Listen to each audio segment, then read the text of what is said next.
Para seguir conversando sobre el asunto de la licitación de obras públicas, las modificatorias a la Ley de Contrataciones y Adquisiciones del Estado, está con nosotros el ingeniero Néstor Huamán Guerrero, ingeniero civil de reconocida y amplia trayectoria, árbitro de los centros de arbitraje del Consejo Departamental de Lima, del Colegio de Ingenieros y de la Cámara de Comercio de Lima, de la Pontificia Universidad Católica del Perú, entre otros. El tema modificaciones a la Ley de Contrataciones del Estado número 30225 a través del decreto legislativo número 1342, publicado el 7 de enero último. Ingeniero, buenos días. Conversamos sobre el tema porque realmente hay preocupación en el sector de ingeniería. Díganos, ¿cuáles son los últimos antecedentes referidos a las modificaciones de la Ley de Contrataciones del Estado? ¿Qué norma está actualmente en vigencia? Sí, Fernando, en primer lugar, buenos días y gracias por la invitación. Y qué mejor en un programa como el programa del Colegio de Ingenieros, sí, y que creo necesitamos ser más escuchados. Respecto al tema, esta es una problemática que ya tiene como 20 años. Para poner un poco en contexto el tema, los años 97-98 sale la ley 26850, la primera ley que se llamó Ley de Contrataciones y Adquisiciones del Estado, y como toda ley tiene su reglamento. Resulta que en el tiempo ha ido teniendo modificaciones permanentes, nuevas leyes, entonces hablamos de los años 2000, 2004, 2008, 2012, ¿no? Y finalmente el 11 de enero del 2016, o sea, hace ya un año, ¿no? Se pone en vigencia la ley 30225 con su reglamento del Decreto Supremo 350-2015 del Ministerio de Economía y Finanzas, que es el que está actualmente vigente y que nuevamente acaba de ser modificada. Entonces una primera preocupación es, de repente puede decirles a los señores legisladores que por qué no estudian de una vez a profundidad de estos temas que tienen que ver con las contrataciones del Estado y no se estén haciendo permanentemente modificaciones. O posiblemente al Ejecutivo porque haya bueno, en este caso es un decreto legislativo del Ejecutivo, ¿no es cierto? Claro. Que también tiene que ver con esto, ¿no? Porque mira, esta ley, la 30225, no tiene escasamente un año, ¿no? Y ya acaban de modificarse 40 artículos de esta ley, ¿no? Y por lo tanto que representa el 64.5% de modificación de la norma y por lo tanto es una reforma sustancial, como lo dicen los abogados, ¿no? Entonces ya poniéndonos en contexto lo que vamos a conversar hoy día, ¿no? Y que casi no hay inclusive actividades sobre esto porque recién ha salido y aún no está en vigencia esta modificación porque aún no sale el reglamento. Está dentro, ¿no?, de las facultades que le dio el legislativo al Ejecutivo, sí, ¿no? Sí, yo entiendo que sí, claro. Y que por lo tanto, claro, este gobierno con la preocupación de mejorar, y dentro de esto hay que decirlo, las contrataciones tienen mucho que ver con la corrupción, ¿no? Cosas que se están destapando tanto. Pretende agilizar las cosas, pero no se sabe cómo es el resultado. Sí, definitivamente es así. Entonces, dentro de ello, ¿no?, es que se han dado estas modificaciones de los 40 artículos y no es el decreto legislativo 1342, que en realidad fue un error mío, sino 1341. 1341. Lo corregimos, sí. El que está modificando, digamos, este decreto legislativo está modificando la ley, algunos artículos de la ley 3225, como te digo, 30 artículos, ¿no? Entonces, ese es, digamos, el contexto en este momento. Esperamos que en 60 días salga el reglamento, ¿no? 60 días de publicada esta ley, o sea, esta ley ha sido publicada el 7 de enero de este año, por lo tanto al 7 de marzo más o menos debería estar saliendo el reglamento, ¿no? Y luego en 15 días puesta ya en vigencia la ley. ¿Hay cambios notables, notados, sí, que se podrían mencionar? Sí. Dentro de ello yo he tratado de hacer un estudio, digamos, lo más concentrado posible en vista un poco del tiempo, ¿no? Fíjate, si vamos, por ejemplo, al artículo 28, que se refiere a las ofertas, que son muy importantes dentro de este proceso, digamos, de selección. Y básicamente me voy a referir a lo que es la ejecución y consultoría de obras, porque es el tema básicamente de los ingenieros, ¿no? Y entonces sobre ello existen límites. Las diferentes normas en el tiempo han ido dando límites inferiores y superiores sobre hasta dónde podrían alcanzar, digamos, las ofertas. Por decirte, la última que tenemos dice máximo puede lanzar hasta el 10% hacia arriba del valor referencial y mínimo hasta el 90% hacia abajo del valor referencial. ¿Qué modificación ha habido en esto que es muy importante?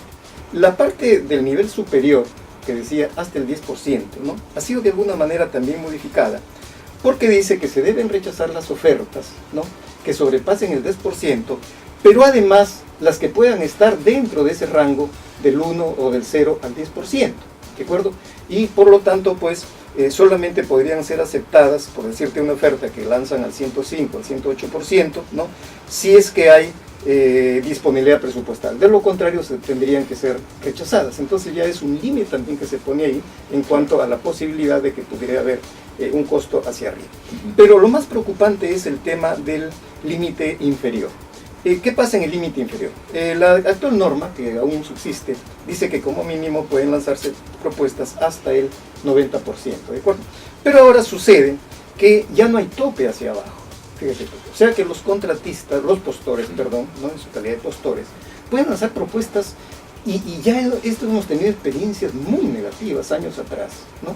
Porque llegaba un momento que habían contratistas que lanzaban propuestas inclusive al 50% hacia abajo del valor referencial. Y por lo tanto esa obra va a ser inejecutable.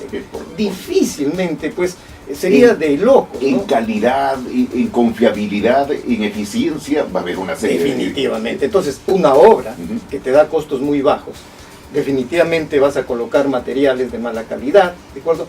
Vas a pedir trabajos adicionales, vas a pedir ampliaciones de plazo y todos los problemas que se presentan. Y fíjate, Fernando, en parte, ese es el problema que está actualmente, ¿no? Que algunas empresas, como ya se ha demostrado, han tomado costos bajos, pero ya ves tú que después no duplican o triplican el costo de las obras. Claro, eso es, ingeniero Guamán, en el contexto de la ejecución de la obra, pero también hay aspectos importantes como es en lo que se refiere a las consultorías, la consultoría de obra.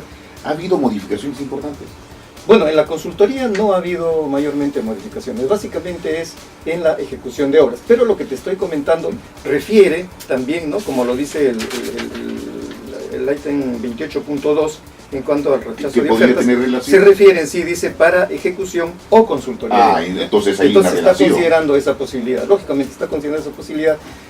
Un poco lo que te comentaba en cuanto a los adicionales, bueno, ahí sí no había muchos cambios. Para terminar esta partecita de lo que es el límite inferior, ¿qué dice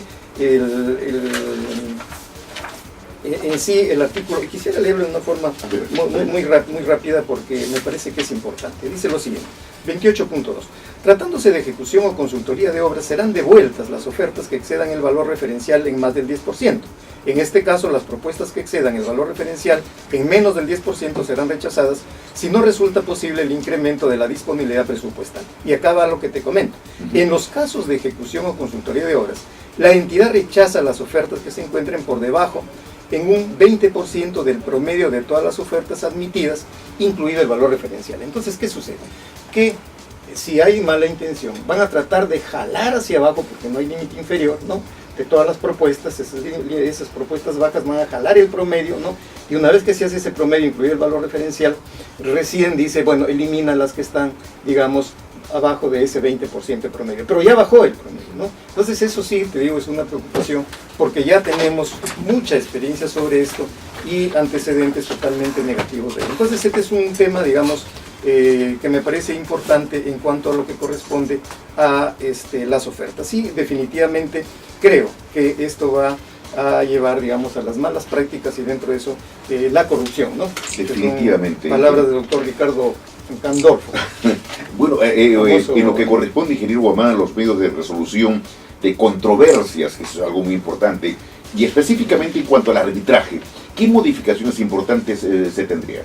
Mira, hay una modificación bastante importante que se refiere al tipos de arbitraje. Los arbitrajes actualmente son de dos tipos, y lo anunció desde que nace la ley en los años 79. Arbitrajes institucionales, o sea, que se llevan en alguna institución, digamos, debidamente, en un centro de arbitraje debidamente autorizado, ¿no? Y los arbitrajes ad hoc o libres.